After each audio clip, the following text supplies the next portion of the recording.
বসে নেই, কাজ করছে। এবং এর মধ্যে আপনারা দেখছেন যে মাননীয় প্রধানমন্ত্রীর সাথে আমাদের মিটিং হয়েছে।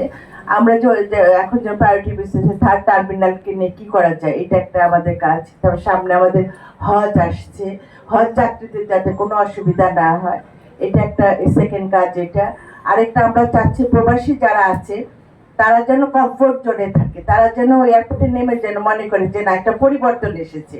এই জিনিসটা আমাদের এই ব্যাপারে অনেক কাজ আছে, কাজ কিন্তু অনেক। আমি ঢোকার পরে আমি দেখছি যে প্রচুর কাজ পড়ে আছে। সে কাজগুলো আমাকে আস্তে আস্তে বুঝতে হবে, বুঝে তারপর আমরা আস্তে আস্তে করবো। যেটাই আমি করব মাননীয় প্রধানমন্ত্রীর ইনস্ট্রাকশনে আমরা সেই কাজগুলি করব। ধন্যবাদ। মাননীয় প্রধানমন্ত্রীর বক্তব্য আপনারা নিশ্চয়ই শুনেছেন যে উনি কিন্তু এবার অনেক কঠিন ভাবে নেমেছেন, যে দুর্নীতির বিরুদ্ধে কিন্তু কঠিন ভাবে নেমেছেন। এবং আমাদেরও বারবার ইনস্ট্রাকশন দেওয়া হচ্ছে আমরা যেন সততা নিয়ে কাজ করি। আশা করি ওনার সে বিশ্বাস আস্থাটা আমার উপর আছে দেখে এত বড় দায়িত্ব উনি দিয়েছেন।